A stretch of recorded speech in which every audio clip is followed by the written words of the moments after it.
কাকতালীয় মনে হলেও ট্রেনের ঝকঝক শব্দ এবং ভিক্ষুকদের গানের ছন্দ কি সুন্দরভাবে না মিলে যাচ্ছিল।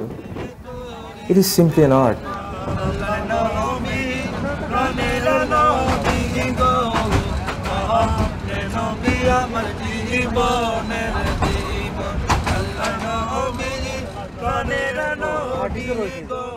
ঢাকার বাইরে থেকে অসংখ্য শ্রমজীবী মানুষ প্রত্যেক দিন এই ট্রেনে করেই অফিস করতে আসে এবং এই ট্রেনে করেই অফিস সেরে বাড়ি যায়।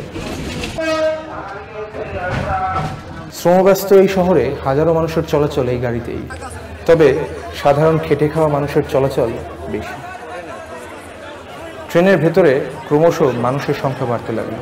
ট্রেনটা ঢাকা বিমানবন্দর স্টেশন থেকে কিছু সংখ্যক যাত্রী নিয়ে আবার ঝকঝকিয়ে এক হিজিবিজি ঝঞ্ঝালময় শহর ছাড়িয়ে একটা সময় সবুজ লোকালয়ের মধ্য দিয়ে এগোতে লাগলো। রাতের বেলা গেম অফ থ্রোনের সিজন 4 দেখছিলাম, যার কারণে পুরো রাতটাই শেষ হয়ে গিয়েছিল, ঘুমোতে পারিনি একটু। ট্রেনটা যখন সবুজ লোকালয়ের মধ্যে দিয়ে এগোচ্ছিল তখন কখন যেন ঘুমিয়ে পড়েছিলাম, টেরই পাইনি। তবে ঘুমগুলো দারুণ ছিল।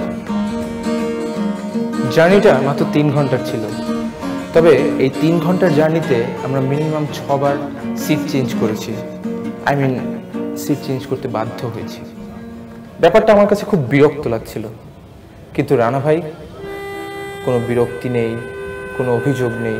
অবশ্য আরও যারা ছিলেন তাদের কারোই কোনো বিরক্তি নেই, কারণ তারাই তো অভ্যস্ত। রাতে ঢাকা ফিরতেই হবে, কারণ জামান ভাইকে আমার সিভি আজই দিতে হবে, নয়তো মায়ের হাত থেকে আজ আর রক্ষা নেই। গত 2 সপ্তাহ ধরে শুধু বলছি আজই দেবো, আজই দেবো, আজই দেবো। আসলে আমি খুব লেজি, এর জন্য আমার আপন মানুষেরা আমার উপর খুব রাগ করে। তবে নিজেকে শুধরাতে চাই, আর প্রমিস করছি নিজের কাছেই যে আমি একদিন বড় হব। Man is alternative, man is changeable. Rana ভাই দীর্ঘ 1.5 বছর খুলনা যায়নি এবং তার পরিবারের সাথে দেখা করেনি। যখন তিনি শুনলেন তার পরিবারের সবাই ময়মনসিংহ আসছেন, এই কারণে তিনি তার পরিবারের সবার সাথে দেখা করার জন্য অধৈর্য হয়ে গেলেন।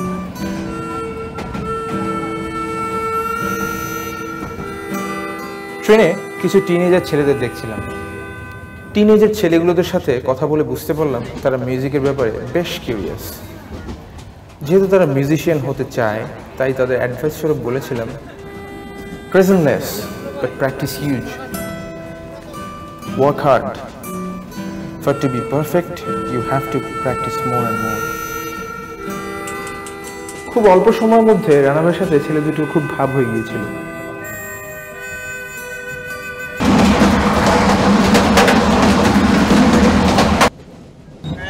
আমি ভাবি এত বড় জার্নি মানুষ দাঁড়িয়ে দাঁড়িয়ে করছে, কিন্তু তাদের কোনো ক্লান্তি নেই। আসলে বাস্তবতা মানুষকে শিখতে বাধ্য করে, যাকে বলে জীবন থেকে শেখা।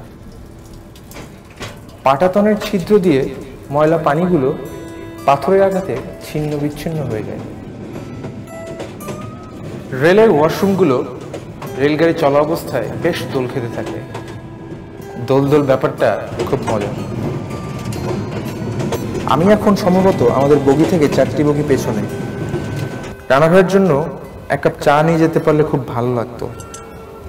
বেচারা চা খেতে পারেনি আজকে, তার জন্য 1 কাপ চা নিয়ে যেতে পারলে নিজের কাছে খুব ভালো লাগতো।